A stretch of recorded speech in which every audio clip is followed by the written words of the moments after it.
escuchan? Te escuchas poco alejado. ¿Y ahora? Igual.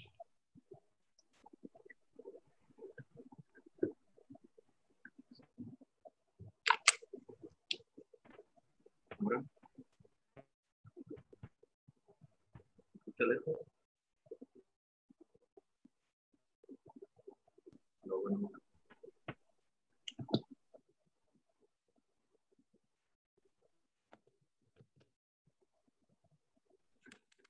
¿Ahora me escuchan mejor? Sí, ahí se escucha bien. Ándale. Sí. Ok. Bueno, vamos a iniciar. Bueno, el tema de hoy va a ser preeclampsia. Yo soy su compañero Juan Francisco Alfaro, de segundo año. Dentro de los objetivos de la clase va a ser revisar la patología de preeclampsia, recordar el cuadro clínico de la enfermedad, valorar el abordaje diagnóstico y tratamiento y conocer las complicaciones de la preeclampsia. La preeclampsia como definición, no, la guía de práctica clínica nos las marca como que es un síndrome multisistémico de severidad variable específico del embarazo, caracterizado por una reducción en la perfusión sistémica generada por vasoespasmo y activación de los sistemas de coagulación. Se presenta después de la semana 20, durante el parto o en las primeras semanas del parto, en el puerperio.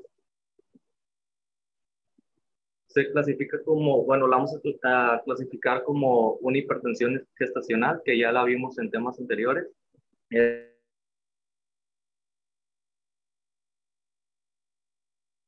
Esta es una hipertensión sin propiedad.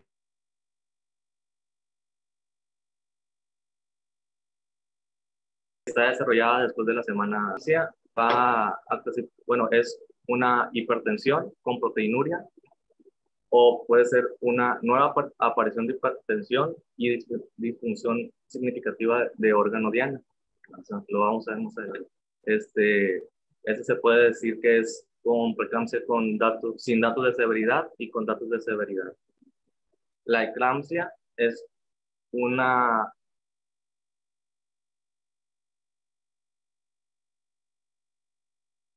convulsión de gran mal con preeclampsia que va a convulsionar y en ausencia de otras afecciones neurológicas.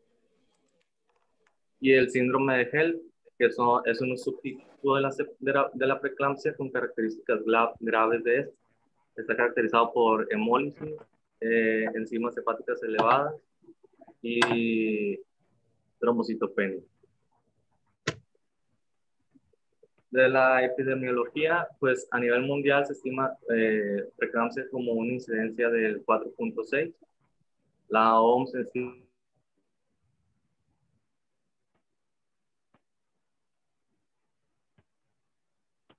que en países desarrollados es 7, que en países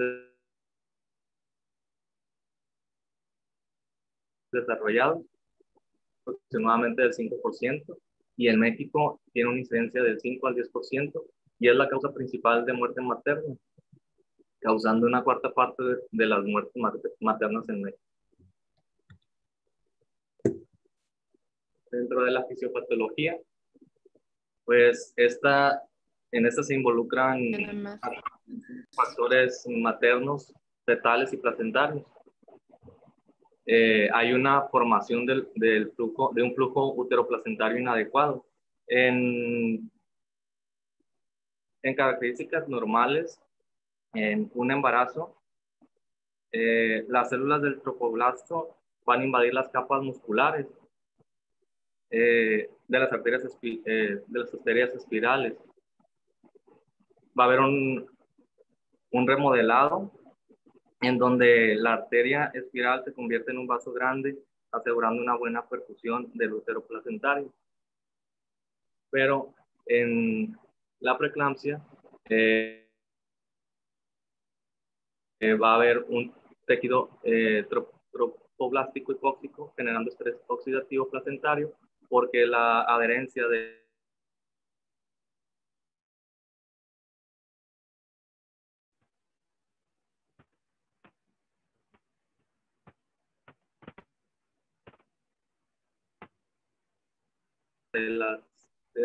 bueno, entonces es un producto de una alteración de la angiogénesis de las vellosidades placentarias.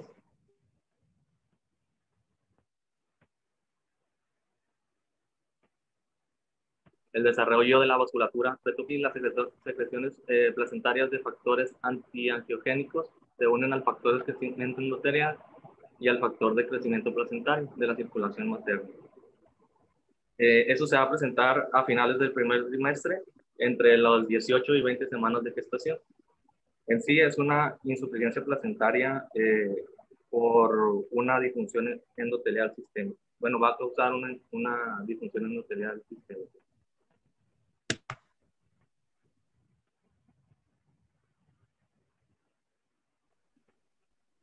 Puede presentar la preeclampsia es una diabetes gestacional que aquí va a estar relacionada por varios factores de la misma patología, de la misma diabetes. En ellos se encuentra pues una enfermedad renal o vascular y pues el aumento de la insulina plasmática o resistencia a la insulina. Otro factor de riesgo es una hipertensión arterial crónica. Esta aumenta 5 veces más el riesgo y solo se va a presentar en el 5 al 10% de los casos. Los trastornos autoinmunitarios como el lupus eritematoso y el síndrome de antifosfolípidos.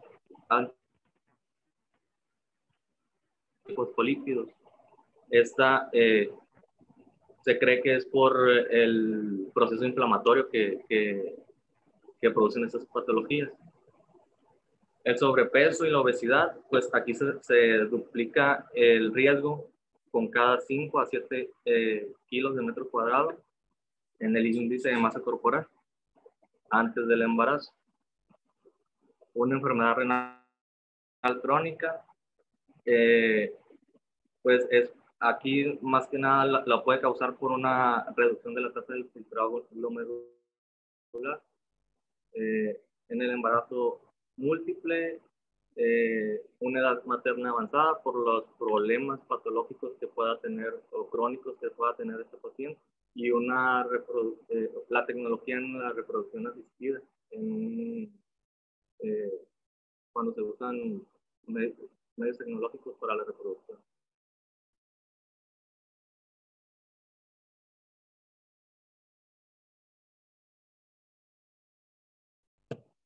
Una preeclampsia para una nueva.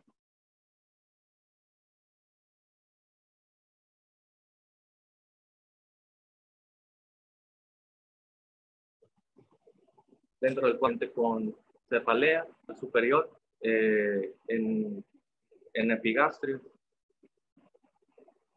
La cefalea puede ser persistente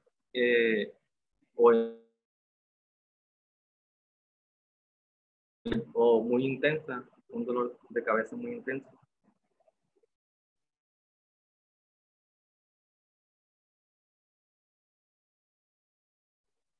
Los síntomas de una paciente o puede ser una ceguera temporal leve, puede tener un estado mental alterado y puede haber una disnea u optornea.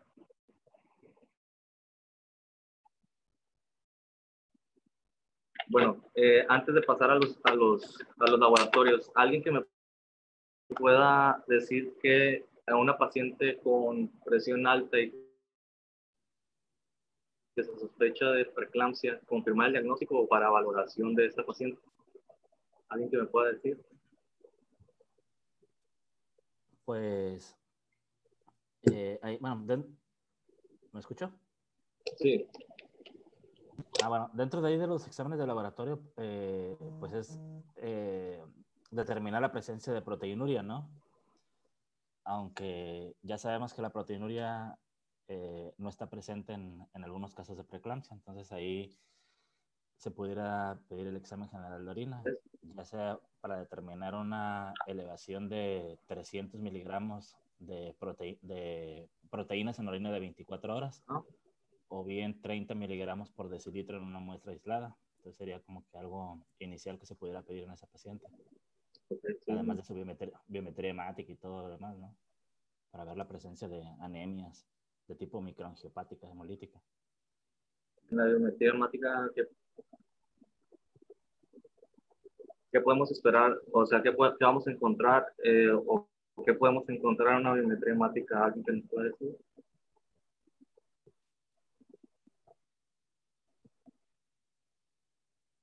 Pues, Una plaquetopenia. ¿Puede haber plaquetopenia? Igual también, pues, no sé si puede haber alguna elevación en los leucos, pero básicamente también para descartar, por ejemplo, lo que ya habías comentado ahorita, lo del síndrome de HELP, hay que estar muy al pendiente del conteo de las plaquetas. Ah, anemia. bueno, vamos a pasar un segundo. Dentro del diagnóstico, pues vamos, o dentro de los estudios diagnósticos, pues vamos a pedir una biometría hemática. Aquí en la biometría hemática, pues sí, como ya comentaban, podemos encontrar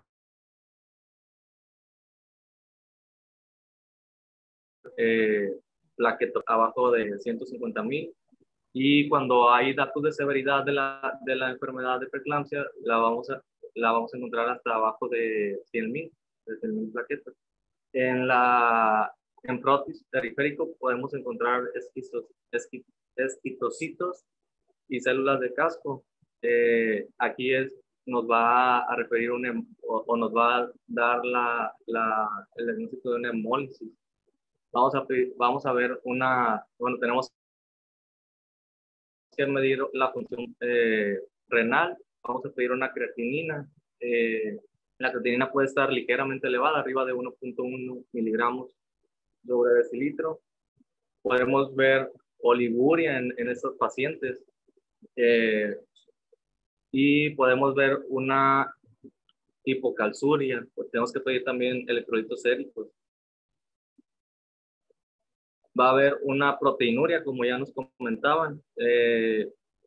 Por lo general va a estar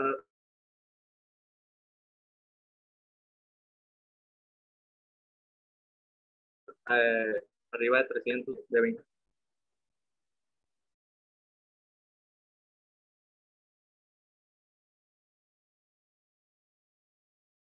Y podemos pedir una orina de 24 horas. Podemos decirle que en un mililáctic, y con el hecho de que nos salgan las proteínas en dos cruces, pues ya podemos decir que hay una proteinuria.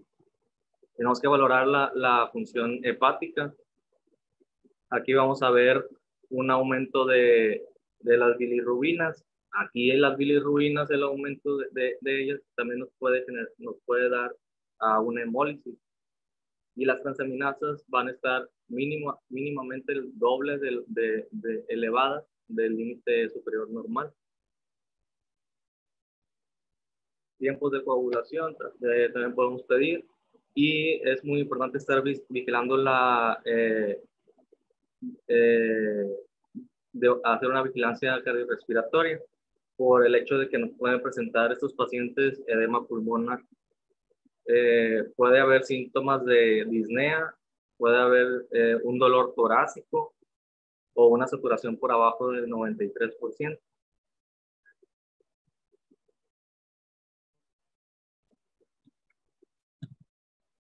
Bueno, hay una presentación atípica de la preeclampsia, que esto se nos va a presentar el cuadro clínico por abajo de la semana 20. Esto se puede asociar a un embarazo molar o a un síndrome antifosfolípido. Otra de la presentación atípica es un inicio o exacerbación de los síntomas 2 días después del parto.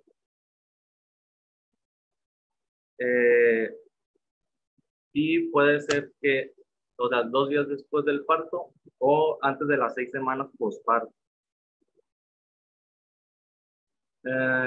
Cuando hay características, puede haber también características graves de la preeclampsia sin haber una hipertensión. Este se puede presentar hasta en el 15% de los pacientes con una presentación atípica. Va a haber una hipertensión aislada. Se puede presentar hasta en el 15 al 25%. Con una hipertensión aislada pueden presentar preeclampsia. Y proteinuria aislada, aquí es una preeclampsia, aquí lo pueden presentar en preeclampsias tempranas.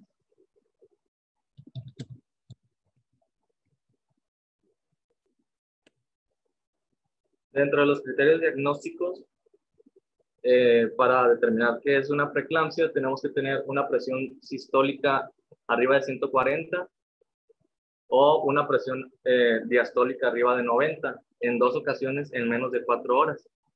Vamos a encontrar una proteinuria de más de 0.3 gramos, 0.03 gramos, transaminasas al menos el doble del límite superior normal,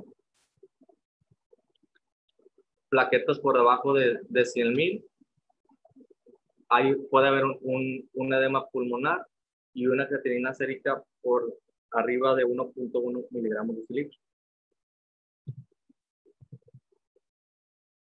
Si la presión arterial sistólica es por arriba de 160 o la diastólica es por arriba de 100, la confirmación se puede hacer en minutos, no necesariamente tenemos que hacer las 2 tomas en menos de hasta en 4 horas, sino que si tomamos la presión ahorita y no sé, en 15 minutos la vuelve a tener igual y con reposo y no baja la presión, pues podemos confirmar el diagnóstico de preeclampsia.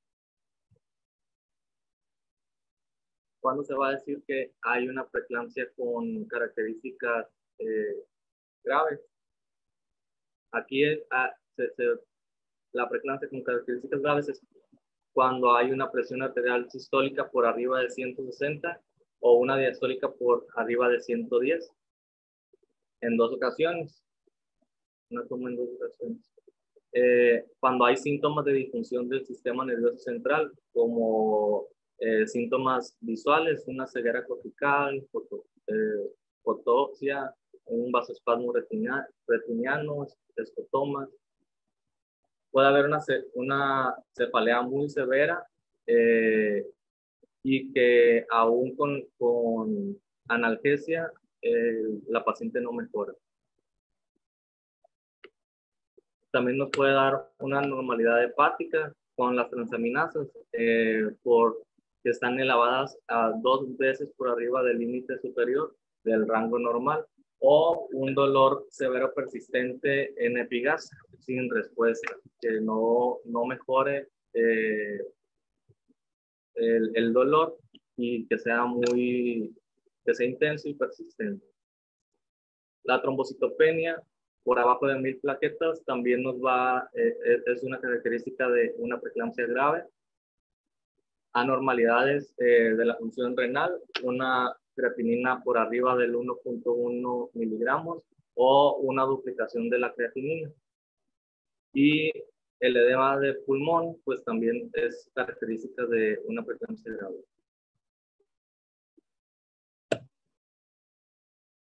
Dentro del tratamiento, la meta de la presión arterial es de 150 a 130 sistólica y 105 a 80 diastólica. Si la paciente se encuentra en este es el rango que debemos de llegar para que la paciente no nos llegue, no empeore, vaya, no sea grave.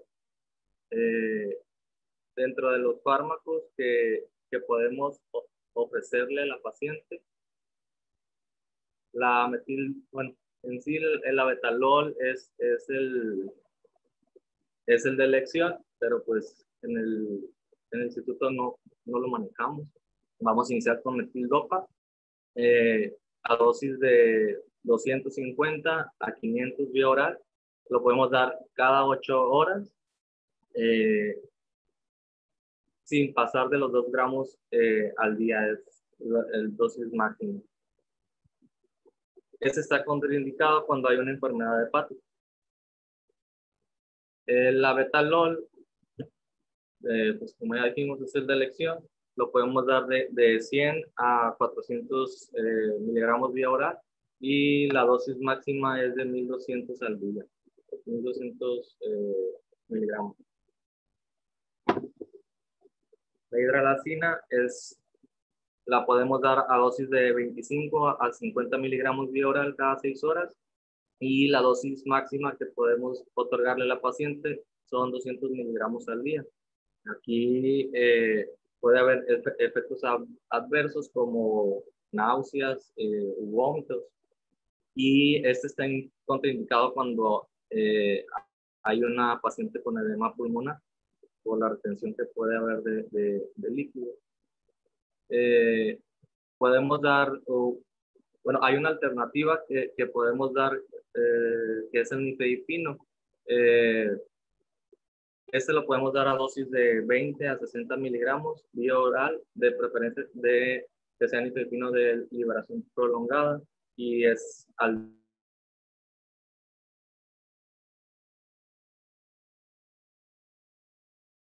día. Dosis máxima día. El nifedipino lo tenemos que usar,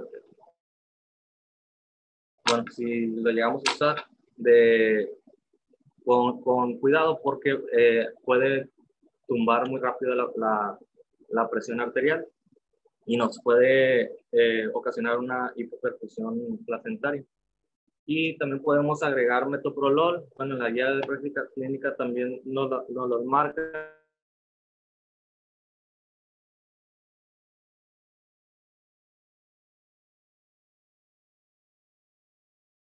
Y a dosis de 100 horas y evitar en pacientes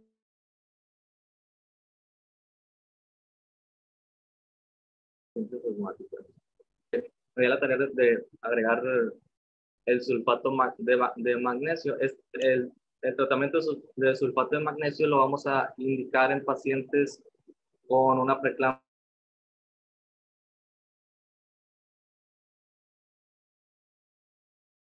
con datos de severidad, que nos vaya una eclampsia. Esa la vamos a usar para evitar crisis convulsivas, o bueno, pues sí, para evitar unas crisis convulsivas, ya que pues es un neuroprotector.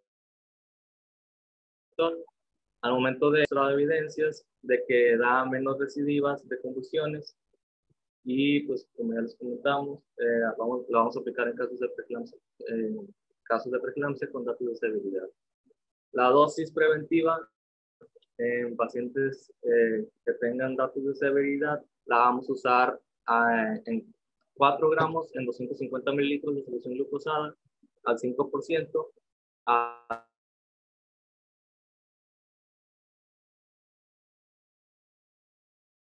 3 mililitros por minuto. Cuando ya está presente la eclampsia, la vamos a usar a una dosis inicial en bolo de 4 gramos IV en 5 minutos, diluido en 100 mililitros de solución fisiológica, y posterior en la infusión de 1 gramo hora, y lo vamos a mantener por 24 horas. Esta solución la vamos a diluir en 900 mililitros de solución fisiológica a pasar 100 mililitros por hora. Si hay recurrencia de las convulsiones, podemos agregar de 2 a 4 gramos en 10 minutos, IV diluido en 100 mililitros de solución fisiológica.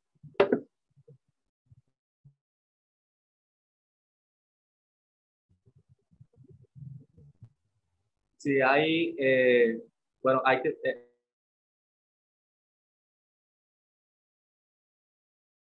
cuando estamos agregando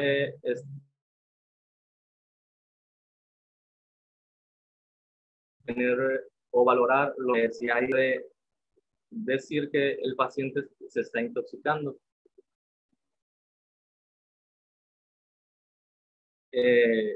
Entonces hay que estar viendo los reflejos de la paciente. En dado caso que encontramos una hiporreflexia, vamos a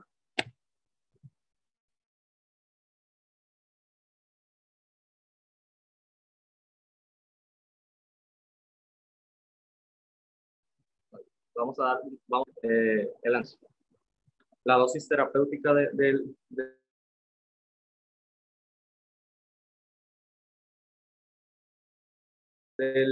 sulfato del magnesio de 6 a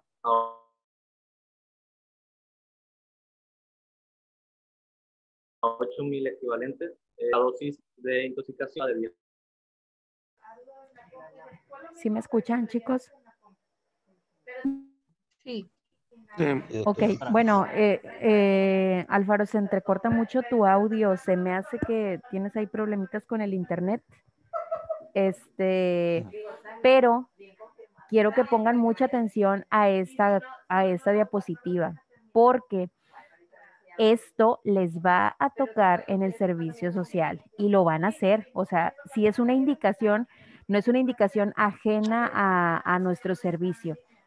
En el servicio social generalmente les va a tocar pacientes que les llegan con datos de severidad, ya sea de preeclampsia o eclampsia, y lo que se tiene a la mano casi siempre en los hospitales rurales son precisamente este tipo de manejos, ¿ok?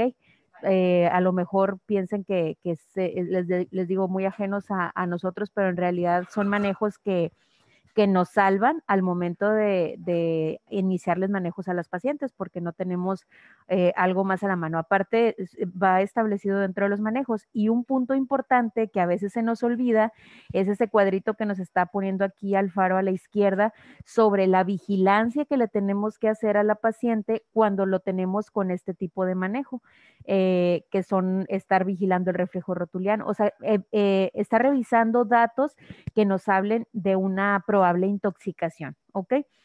Entonces, apréndanse muy bien esta diapositiva, que no se les olvide, vayan haciendo sus apuntes, porque en el servicio social se van a acordar de mí cuando vean una paciente con eclampsia y la quieran impregnar y no sepan ni cómo, ¿ok? Entonces, así se hace la impregnación, así se hace la vigilancia y las pacientes responden. Sí me ha tocado manejar pacientes de esta manera, darle seguimiento y ver una respuesta, gracias a Dios, favorable. Entonces, ese es uno de los manejos más importantes dentro del que nosotros nos tocan cuando nos tocan las guardias un poquito allá más con adrenalina, ¿ok? Entonces, aunque no se escuche muy bien en el audio de Alfaro, sí pónganle mucha atención a esta presentación, a esta diapositiva, porque les va a servir mucho en sus guardias, sobre todo en sus guardias, más de aquí de Gine, en sus guardias del servicio social, ¿ok? Seguimos, Alfaro. Doctora, algo nada más decir rápido. Sí. Bueno. Dime. Sí. Sí, bueno, lo que yo leí fue también de que, por ejemplo, el sulfato de magnesio, pues sí es de mucha utilidad, ¿no? Nada más que hay que tener cuidado cuando se combina con nifedipino, ya sea que el paciente lo esté ingiriendo previamente o que se inicie la administración de nifedipino, ya que en combinación con sulfato de magnesio se incrementa el riesgo de paro cardiorrespiratorio en la paciente. Muy bien, Jiménez. Sí, en realidad, pues la verdad es que son los manejos que podemos implementarle a las pacientes. Entonces aquí, pues mira, el riesgo de la paciente, pues, inminente de esto lo tiene, ¿verdad? Entonces, sí, el manejo, casi siempre el nifedipino lo utilizamos más en un manejo previo, y ya cuando la paciente está con datos de severidad o ya de eclampsia propiamente. Ajá. Seguimos.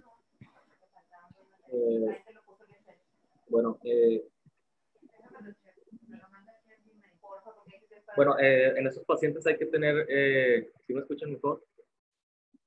Sí, te escuchas. Hay que estar monitorizando la diuresis, y porque hay que poner una sonda Fonley de preferencia para estar monitorizando la diuresis, ya que si hay oliguria, tenemos que suspender el tratamiento de inmediato por la intoxicación que nos puede producir.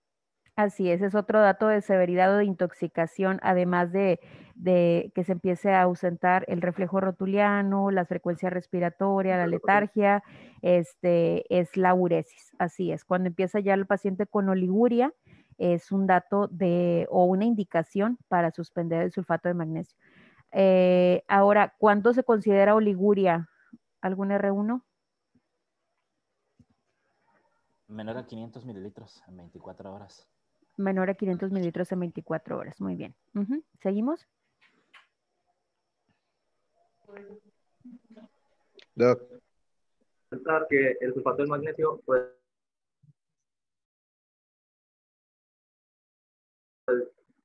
sí. Bueno, también es importante comentar que el sulfato de magnesio y si a las 48 horas no ha salido la sintomatología, pues pues, hay que terminar el embarazo. Bueno, aquí está el gluconato de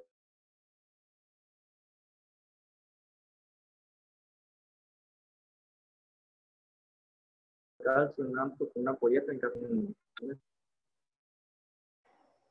Otra vez, Alfaro, esa parte porque es importante. O a ver, alguien que me diga, ¿qué importancia tiene aquí el gluconato de magnesio? Gluconato de calcio, perdón. Hablando en cuestión de que tenemos una paciente con datos de gravedad, que ya la empezamos a impregnar y que nos empieza con datos de intoxicación por el sulfato de magnesio. ¿Qué tiene que ver aquí el gluconato de calcio? ¿Alguien? Dime el número que está en el enlace de B. A ver, un R2. Ajá. 855. Sí, un R2. Ya se van al servicio. Denis Hernández, platícanos la importancia del gluconato de calcio. Pues es para prevenir la tetania como tal. Ay. Bueno, ahí sí. Sí, te escuchamos. Bueno. Ok. Es para prevenir la tetania hipocalcémica. Esta se puede dar por vía, pues en este caso intravenosa, no superando del 0.7 a 1.8 miliequivalentes. Las precauciones de este medicamento, pues es porque puede haber un deterioro en la función renal. Y esta pues se tiene que dar junto al sulfato de magnesio bueno, no me acuerdo mucho, pero para prevenir para prevenir datos de tetania, era lo que yo me acordaba más o menos. ¿Alguien más que le ayude a Denise? Polo. es más para la intoxicación del sulfato de magnesio, doctora. Es para la O sea, intoxicación del sulfato, muy bien. Para revertir, ¿cómo lo vamos a aplicar, Pedro? se diluía en... ¿cómo era? Aguas, porque ya Creo que era tienen, mire, tienen la situación es la siguiente. Tienen una paciente que llega, está embarazada y la revisan y trae la presión a datos de preeclampsia severa. Le inician el manejo y no les está respondiendo. Iniciamos manejo con hidralazina y no les está respondiendo. La paciente sigue con datos de severidad en los laboratorios. Le deciden iniciar sulfato de magnesio y la paciente empieza a responder. La están vigilando y al momento de la vigilancia, todo eso les va a pasar en urgencias, incluso antes de que baje el ginecólogo. Entonces, si es importante, o si llega a haber ginecólogo en ese momento, porque puede ser que les toque la guardia donde el residente de gine le toca descansar, o sea, le toca el fin de semana irse. Entonces, la paciente la tienen ya impregnada con sulfato de magnesio, la están vigilando, está respondiendo bien, pero empieza con datos de intoxicación, empieza con oliguria, empieza con letargia, empieza a alterarse la frecuencia respiratoria, en lo que llega el cirujano a hacerle la cesárea. Necesitamos quitarle esa intoxicación. Entonces, para eso entra el gluconato de calcio. ¿Cómo lo van a aplicar? Abreu. La infusión, doctora. O sea, la infusión del sulfato de magnesio, y ya con los signos que dijo, también puede, pues la frecuencia respiratoria que dijo, de que menor de 5 minutos, saturación de oxígeno menor de 92. Y también lo que había dicho Alfaro del gasto urinario, bueno, o Jiménez, no me acuerdo, también es un signo de, o sea, que puede darle toxicidad del sulfato de magnesio. Y se da el gluconato de calcio 10 mililitros en 100 mililitros de solución fisiológica IV para que haga el efecto pues más rápido. De 10 a 20 minutos es lo que se pasa. Muy bien. Bueno, ¿alguien más? ¿Algún R2? Fanny, ¿qué vas a hacer? Estás allá en Oaxaca y no hay ginecólogos en tu guardia. Doctora, si mal no recuerdo, bueno, cuando estaba en el servicio social, pues estaba en gine. Entonces, además del sulfato de magnesio, pues la indicación era pasarla lo más rápido que se pudiera. Claro, claro, pero no hay Y gine solamente ahorita. Ajá, sí, solamente Y estás esperando la Sí. ambulancia para mandarlo a un área Mandarla, de ajá. hospital de segundo nivel. Entonces, ¿qué vas a hacer? Pues es más que nada lo que llegaba la paciente y lo que hacíamos era valorar principalmente lo que eran los reflejos, Sí, la está TEA, intoxicada la paciente. analizar. Está intoxicada la Bueno, nada más en paciente. una ¿Qué le ocasión vas a me hacer? tocó que le aplicaron, era 1 gramo de gliconato de calcio a la paciente, ¿Cómo se aplica? y valorar. O bueno, ahí serían diluidas en, Sí, creo que o sea, en las suero distribuyeron, ajá. Es que miren, En este tipo de, fisiológico. Este tipo de medicamentos tenemos que tener mucho cuidado de la forma de aplicación porque tiene sus indicaciones y sus diluciones específicas y son Y medicamentos que creo que le diluyeron utilizamos. en solución. Bueno, ustedes tienen que saber muy bien con qué solución, con qué tipo de solución se tiene que diluir, si va a ser con glucosada al 5%, si debe de ser con fisiológico, con cuántos mililitros, a cuánto se tiene que pasar y en qué tipo de vía, porque hay vías que no nos toleran algún tipo de medicamentos. Sobre todo los medicamentos que son, que se utilizan en emergencias como este tipo, ¿ok? Siempre cuando ustedes lleguen al área hospitalaria, cuando lleguen a su hospital rural, busquen, siempre allí en el hospital tienen unos como protocolos del manejo para ese tipo de pacientes. Y allí viene, es un manual, se llama código materno, algo así, y en esos vienen los medicamentos que tienen allí en el nivel de atención donde ustedes van a estar haciendo el servicio social y así tal cual con peras y manzanas, cómo lo diluyes, dónde está, cómo se aplica, qué hay que vigilar, los datos de alarma, viene todo. Entonces, siempre cuando lleguen a un área hospitalaria o a un área de urgencia, sobre todo, pues siempre hay que corroborar qué tengo en mi carro rojo, dónde está, y dejar siempre asignado al equipo. En caso de una emergencia, tú te vas a encargar de esto, tú de esto, ¿ok? Ustedes van a ser los líderes del área de urgencias. Van a estar de hecho, no sé cómo les vaya a tocar rotar a ustedes, si se van a ir también en grupo o como antes que era uno de cada sede y trabajan con personas que no conocen, o compañeros que apenas empiezan a conocer. Entonces, pues siempre tienen que establecer bien el equipo de trabajo. Obviamente, si son ustedes, pues ya más o menos saben sus fortalezas, quién puede tener la iniciativa o el puesto en ese caso de líder o de acuerdo al tipo de emergencia que se presente, pero sí siempre tienen que saber dónde están las cosas y digo, no a lo mejor no les pido ahorita que lo sepan tal cual al pie de la letra, pero si no lo van a saber, que sería lo ideal, siempre tenerlo a la mano, porque este tipo de urgencias nos agarran desprevenidos, son urgencias tal cual. Entonces, pues una muerte materna, ustedes saben, el problema que se hace con una muerte materna. Entonces, sí, siempre tienen que estar al pendiente de esta situación. O sea, y estas situaciones son muy comunes en el servicio social, ¿eh? O sea, no crean que es algo que no les va a tocar. O sea, espero que les toquen poquitas, pero les van a tocar. O sea, eso es no les puedo decir que el pan de cada día, pero es una situación que se presenta muy, muy seguido porque nos tocan áreas donde la gente no tiene tanta cultura en cuestión de prevención, ni de las consultas, ni demás. Entonces las pacientes llegan graves y de hecho ni siquiera conocen la gravedad con la que llegan. Entonces, es algo que les va a tocar muy frecuente y es una situación que los R2 que están ahorita, que están aquí en clase, ya pronto les va a tocar pasar. Entonces esperemos y que tomen muy bien en cuenta esta sesión para que se lleven este aprendizaje de aquí y el día que se les llegue a presentar, pues lo sepan manejar adecuadamente. ¿Ok? Seguimos, Alfaro. Doctora Gemma, Sí, doctora,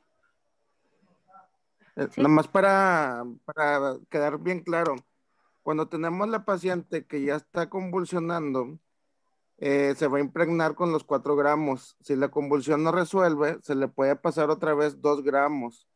Si presentamos intoxicación por sulfato de magnesio, el manejo va a ser primero soporte de la vía respiratoria. Se le va a aplicar una ampolleta de gluconato de calcio de 10 mililitros diluidos en otros 10 mililitros de solución fisiológica. Se le va a pasar a bolo. Sí, se va a diluir totalmente en 20 mililitros. Se va a pasar el bolo de 20 mililitros.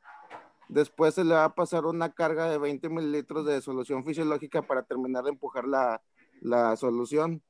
Debe tener respuesta inmediata durante los primeros minutos, porque el gluconato de calcio lo va a metabolizar rápido. Así es. El gluconato de calcio no se debe manejar en infusiones, dado que su vida media va a ser metabolizada más rápido. Entonces lo ideal es 1 gramo. La ampolleta viene en la presentación de 10 mililitros. Hay unas presentaciones que no maneja el IMSS que son de 100 mililitros, pero va a ser 10 mililitros la ampolleta, la vas a completar a 20 mililitros en solución fisiológica, la pasas por la vía periférica, suspendiendo obviamente el sulfato de magnesio, y todo esto debe ser con alguien que te esté ayudando con soporte de la vía aérea, porque es lo principal, la depresión del sistema respiratorio. Entonces, debes de mantener el soporte respiratorio mientras se resuelve la intoxicación del sulfato de magnesio. Entonces, se le puede repetir a los 5 a 10 minutos si no hay respuesta, el gluconato de calcio. Deben de tener muy en cuenta que el gluconato de calcio va a hipotensar, entonces, si tiene algún otro calcio antagonista o algún otro antihipertensivo la paciente, va a hipotensar. Entonces, ¿qué debemos de hacer? Tener otra vía preparada para dar soporte de lo que es el sistema de la presión, mantener un flujo sanguíneo adecuado y un flujo ventilatorio adecuado, mientras se resuelve la intoxicación. Así porque es. vamos a estar solos, ¿verdad? Que en realidad el manejo es, todo esto que platicas, pues es inmediato. Entonces, generalmente nos responden bien, pero sí, precisamente por eso nos comentaba Jiménez lo del nifedipino, por esa situación. ¿Ok? Seguimos, Alfaro. Bueno, dentro de las complicaciones que nos va a presentar la preeclampsia, pues son la preeclampsia con tratos de severidad, que ya lo estuvimos viendo, una eclampsia cuando hay una preeclampsia con aparición de convulsiones, o se puede presentar con una paciente en coma. Y pues aquí el tratamiento pues, es el sulfato de magnesio, y podemos agregar también antiagregantes plaquetarios como el ácido acetil salicílico como preventivo. Y el síndrome de HELLP, que pues es el síndrome de HELLP es una hemólisis con enzimas hepáticas elevadas y plaquetopenia. Va a estar presente en la paciente con preeclampsia. Es una forma grave de la preeclampsia. Puede haber complicaciones en el síndrome de HELLP relacionadas con el sangrado. Los pacientes son con hipertensión grave, arriba de 160 sobre 110.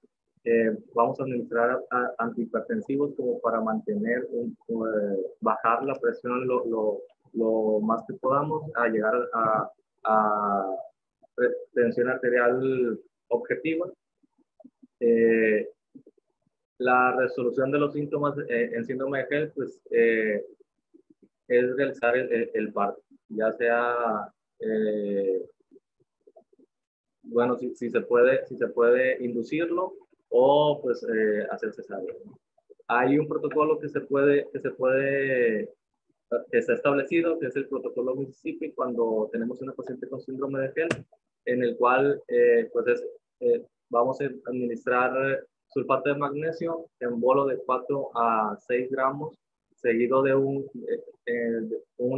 a 2 gramos hora hasta 24 horas postparto, agregar corticosteroides, 10 miligramos IV cada 12 horas antes del parto y postparto hasta que las plaquetas estén a 100,000 o por arriba de 100,000. Y después, ya que tengamos esta meta de las plaquetas, vamos a reducir a 5 miligramos IV cada 12 horas hasta la remisión del problema y control de la tensión arterial. Y como dijimos, es mantener cifras de 140 a 150 sistólica y 80 a 100 diastólica, que es el objetivo que tenemos que llegar con estos pacientes. Y los corticosteroides que podemos usar, bueno, en la guía práctica clínica nos dicen que es la dexametasona, la de elección. Y pues es todo. Pero... Excelente, muy bien. Muy bien, Alfaro. ¿Alguien que tenga algo más que comentar antes de que cerremos sesión?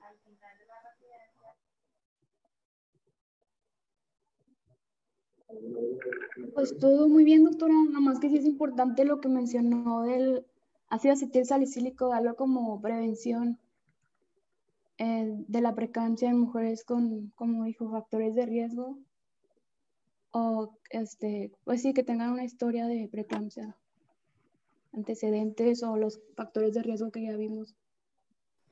Así es. El ASA da 100 miligramos al día, en la noche, y de preferencia antes de la semana 16 de gestación, o también pues si ya se diagnostica, pues como quiera darlo.